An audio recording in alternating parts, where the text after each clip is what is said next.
let me show you what I just panned out. One pan. Wow, that is my biggest nugget of the year. What's up guys, it's AJ from AE79 Prospecting. We got the trommel packed up, we loaded up. Let's hit the road and find some gold, baby.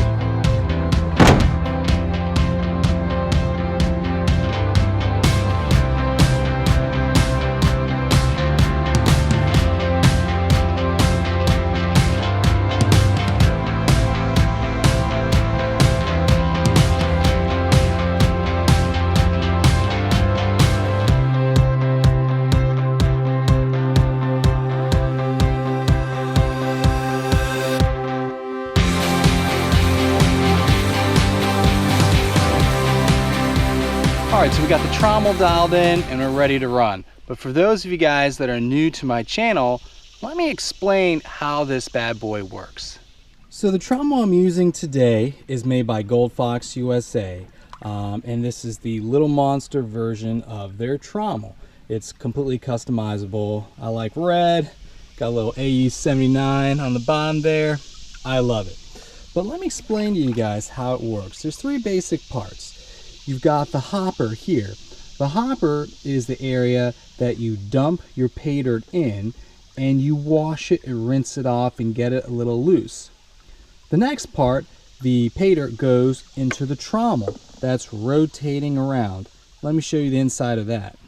So as the pay dirt runs from the hopper into the trommel, you can see there are these perforations, these holes all inside the trommel.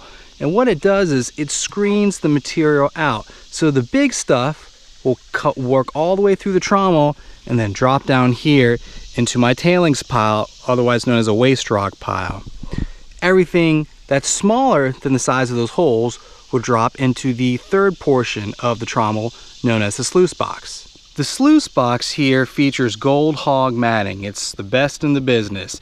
It has all kinds of different lumps, bumps, valleys, ridges. It's all designed to give different areas where gold can settle. And so you want to make sure you don't run big rocks down through here. That's why the trommel is set up the way it is, so the big rocks get screened out. And most of the gold tends to be caught at the top of the sluice box because gold is extremely heavy.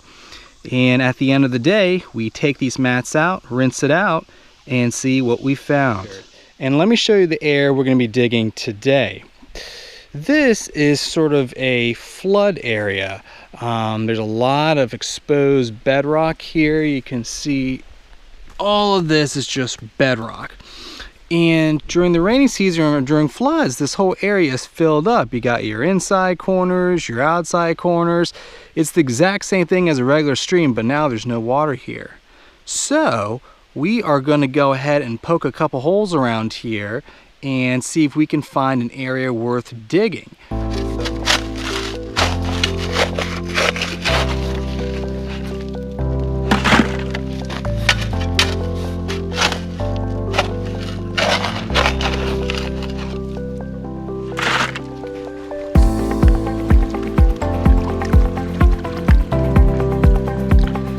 Take the top off really gently.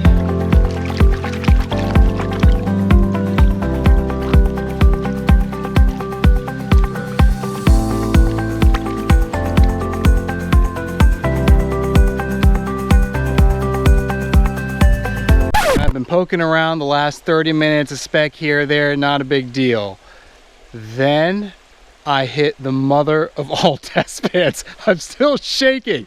Let me show you what I just panned out. One pan. This is, you know, I've done hundreds of test pans this year, and this is my best one. Check it out. Holy smokes. This is one pan of material. It was chock full of clay, but wow. There's 2 nuggets in that pan, lots of coarse pieces. Guys, this is one shovelful of material.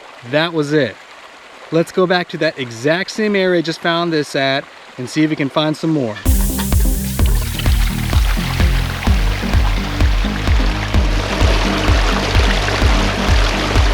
All right, let's go ahead and start running some pay dirt, baby.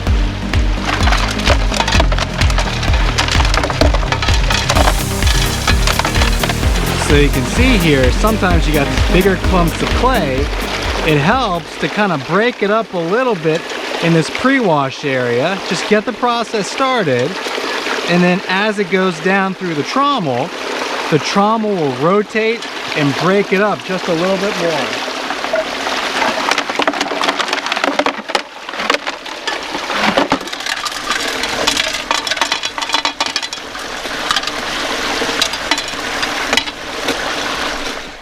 Let me show you the material we're working with here. So this is the stuff that the Nugget was in. It's decomposed bedrock, but it is, there's like clay or something in it too, and this is just really nasty stuff here. So the reason why in my last video I was showing these old school classifiers still have a lot of value today, it's because sometimes when you've got stuff this tough, you can't just quickly work it down. You have to break it down by hand. I've tried using the flow pan, the Gold Hog flow pan for it. The problem is when you break this real mucky clay down into it, it jams into the Gold Hog matting and it essentially becomes useless. So when you've got really bad, tough clay, the best thing I found that works is just an old school classifier and an old school pan.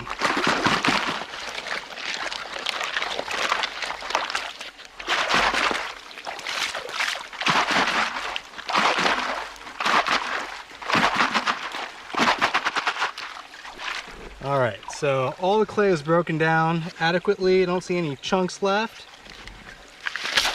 We'll put that aside. We'll just scan that later.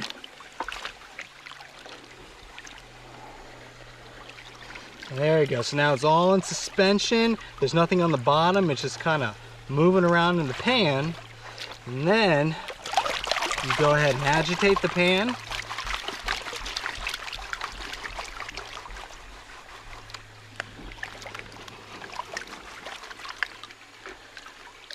And just take the top off really gently.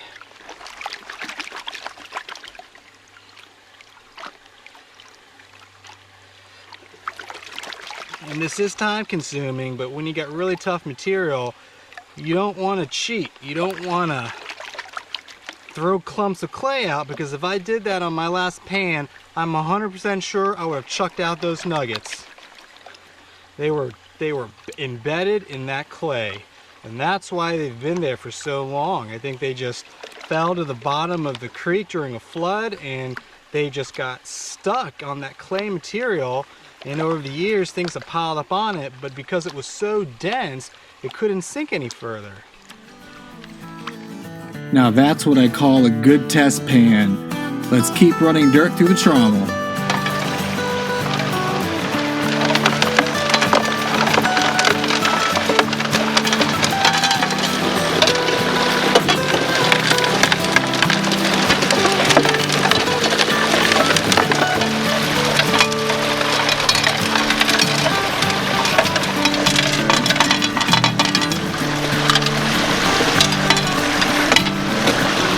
Wrap it up, guys.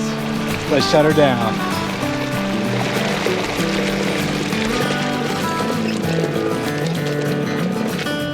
Quick inspection of the mats. Everything looks good. The mats are behaving the way they should. No big nuggets up here in the nugget trap. That's all right. We'll clean everything out and see what else we found today. That ended up being an amazing outing. We were working a good area. The trommel, as always, did an amazing job, and we found some awesome gold. That nugget was just an added bonus, and like all the nuggets we find in this area, it is rough, it is coarse, just an amazing specimen piece. So really happy about that trip. We have about 2 weeks left for our big Patreon giveaway.